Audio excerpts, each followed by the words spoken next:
Hello, birthday girl.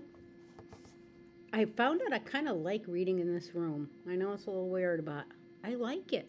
Um, this chapter 5 is called Lavender. I love the smell of lavender. The next 2 weeks for Mary progressed along similar lines, riding unchaperoned with the reading boy who was pretending he wasn't there, stepping past the mysteriously silent butler. Could he speak? Dare he not? Was he the bearer of some grim secret? Settling down to study in the drawing room and marveling at Ada's refusal to do the same. Mary dutifully attended to her studies and found Peeves personable and instructive. Occasionally, Ada would be in the drawing room, although she gave the impression of having found herself there by accident, nose in a book. She never took the slightest notice of Peeves. Often she would rise while he was in mid-sentence and simply wander off like a sleepwalker, still reading in her increasingly filthy dress.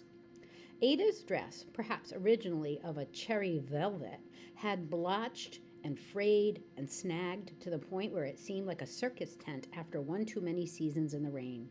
The dress had become to Mary as much a fixture of the house as the imposing Mr. Franklin, the marble of the foyer, and the rooftop balloon. To satisfy her curiosity, Peeves had taken Mary to the attic, where she had leaned out the window to marvel at the tangled maze of pipes and ropes that held Ada's balloon aloft and tethered. Indeed, she was quite keen to venture out and up to the balloon itself, but didn't want to intrude on Ada, who had raised the rope ladder behind her. One morning, when Ada failed to appear entirely, Peeves indicated to Mary that the young Lady Byron had locked herself in her room, which was unlike her. Ada had a variety of locations into which she liked to lock herself, and her bedroom wasn't usually one of them. Mary decided to investigate. She rapped on the stout white door. "Go away," came Ada's voice from the other side. Over the previous fortnight, Mary had heard several of variations of Ada's "go away" and knew they could mean different things. But this was the first time Mary had had one delivered to her directly. "Ada, it's me, Mary." "Go away." "What's wrong? I can probably help." "Can't," declared Ada. Mary took a moment, steeled herself, and spoke firmly to the door. "Can." There was a good moment of silence, and then the key turned in the lock on the inside, which was all the invitation Mary was likely to get. Mary entered Ada's bedroom for the first time. The word disaster presented itself to Mary. It does a good job of describing things like earthquakes and mudslides and tornadoes, but it was simply not up to the task of describing Ada's bedroom. Mary suddenly felt sorry for the word.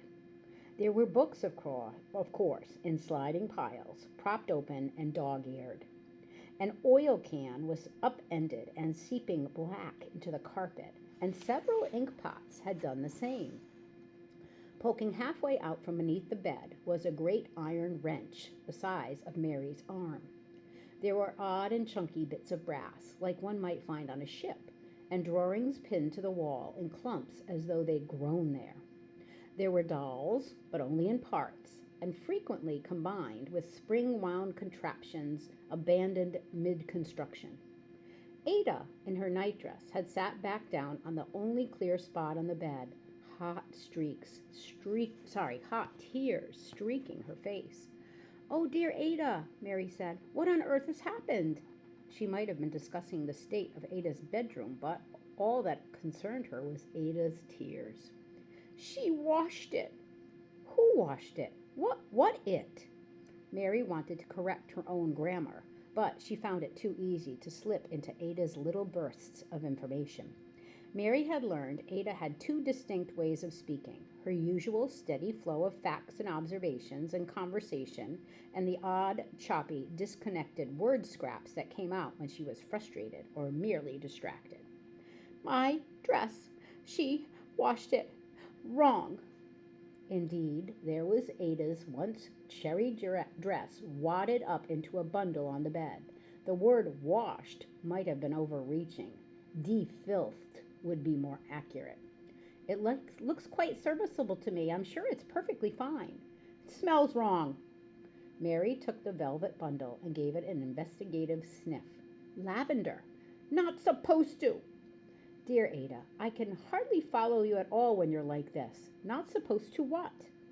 Smell like lavender, like anything, said Ada, her words choppy between sobs.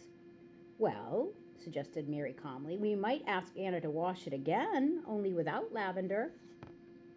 Ada suddenly seemed unupset. In fact, there wasn't even the customary sniff or tear wipe one might expect when someone who was recently crying isn't anymore.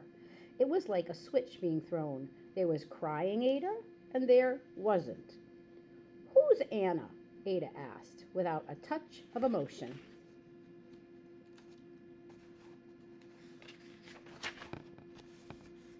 Anna? Miss Cumberland. She's the maid. Whose maid? Your maid. She lives here in the house. Does she? Ada seemed to recall something about that, a Miss Cucumber or cabinet from downstairs. Look at, here's a picture of the bedroom. My goodness. I see that big wrench right there. All the books.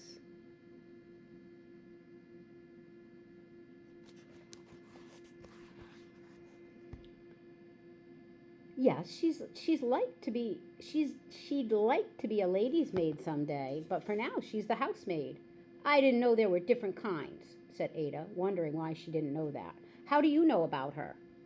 I asked, said Mary. Ada found that comforting, asking and finding out. What's your mother's work? Asked Ada, changing the subject. Pardon? Mary found herself confused by Ada's rapid change of mood and subjects. Peeb said something about your mother's work. What does she do? She wrote. She was a writer.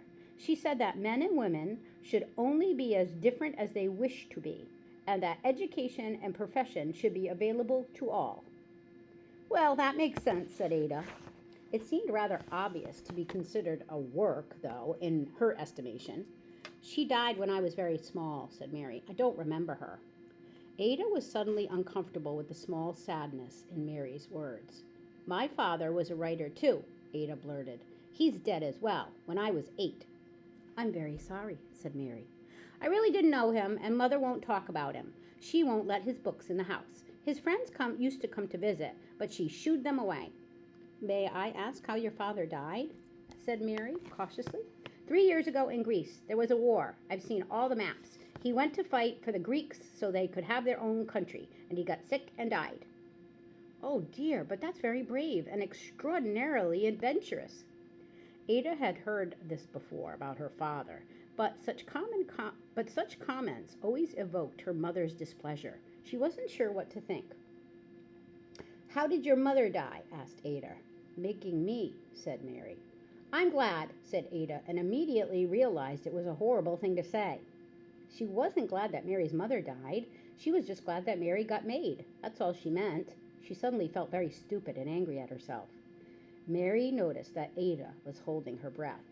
Mary, too, had been shocked by Ada's words, but quickly saw that Ada was unused to talking about her feelings, hers or anyone else's, and had meant no harm.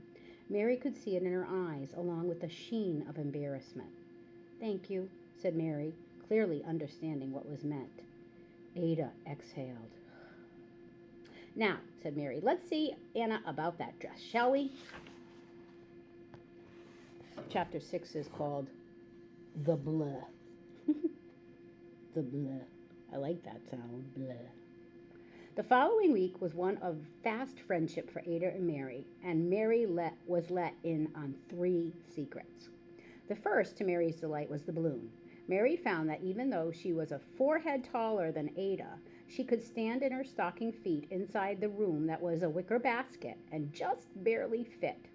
She suggested bringing up a little table and chairs so that the 2 of them could take their tea in the gondola, and Ada seemed pleased with that idea. The second secret is in the form of a visitor, a Mr. Babbage. Ada came to life whenever she spoke of him or her anticipation of his visits.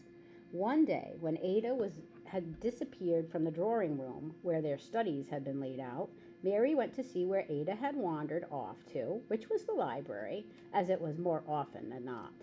Mary found Ada seated on the floor, but curiously enough, she was neither reading nor writing or drawing. She was merely sitting, her back tall and straight, and her legs tied up in some sort of knot. While this struck Mary as remarkable, it was less remarkable than the sight of a grown gentleman, slightly portly and balding, but well attired, seated likewise on the floor opposite Ada with his eyes closed. "This is Mr. Babbage," whispered Ada without moving. "Don't speak to him." "All right," agreed Mary in hushed tones. "What is happening exactly?" Ada remained motionless and breathed slowly before answering. "Mr. Babbage's friend, Mr. Everest, has returned from India with some interesting ideas about mathematics. We're to sit like this and imagine ourselves as points on a curve, and then write equations about it." "Are you really?" said Mary, simply because she couldn't think of anything else to say. None of this looked like her idea of mathematical equations, after all. It just looked like sitting on a floor. "Mr. Babbage says this is how you imagine things in India. Mr. Everest showed him." Still not knowing what to say and not meaning to intrude, Mary excused herself politely and left Ada to her silent friend. Ada's third secret, which she didn't keep on purpose, she just had no one to mention it to, was the bleh, or at least that's what Ada called it, the Byron Lignotractactic Engine. I think I got that right. Or the BLE. And it was marvelous in the way that such perfect, intricate things are marvelous. It lived in a darkened room off the library, a paneled, forgotten room that many, in the long history of the house, had been intended for storage, as it had no windows to the outside world. The bleh reminded Mary of the workings of a music box, spools of sprockets with tiny hammers that did or didn't click on a bumpy bit. But the bleh was a chorus of music boxes, a symphony of them, and its music, Ada explained, was numbers. You set the tiny spools in rows to represent numbers, wound up the engine in different ways depending on what you wanted to do with them, adding or subtracting or multiplying or dividing, and remembering, and let it clack away on springs and ratchets so that different numbers finally emerged. "What kind of numbers?" Mary inquired. "Anything can be numbers," said Ada. "That's the trick. Here, look." She released the winding spring so that all the spindles spun into their slots, then settled with a satisfying click as if to announce something. Mary was still puzzled.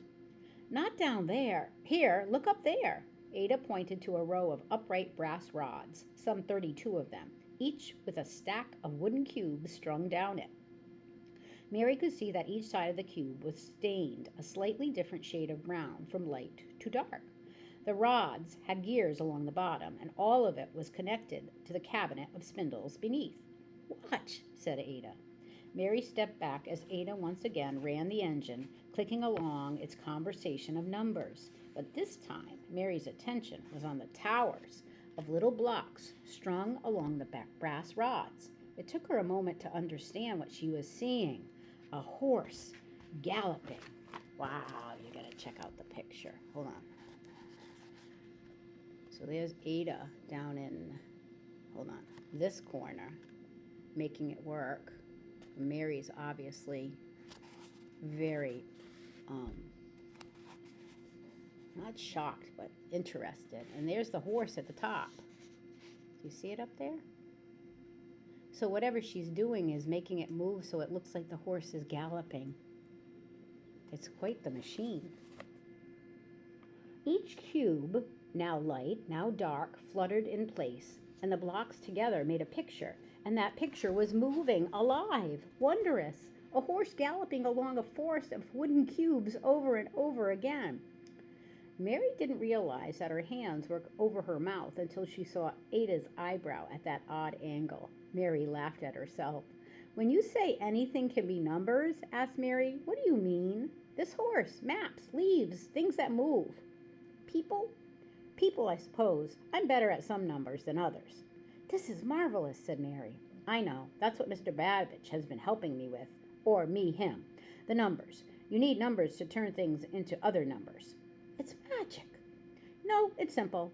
There's just a simple thing, and another simple thing, and another, piled on top of each other.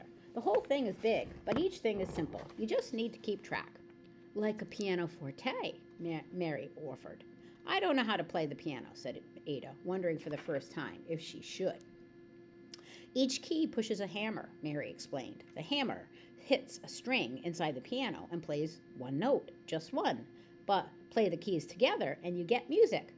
The blah, said Ada, smiling with delight, holding out her hand in a now you finally get it gesture. So, the blah. More, said breathlessly. Show me more, said Mary. Breathlessly. And Ada did, and Mary marveled until the carriage arrived to take her home to the Godwin house in Somerstown. I think we'll stop there. I love it. Goodbye, my lovely.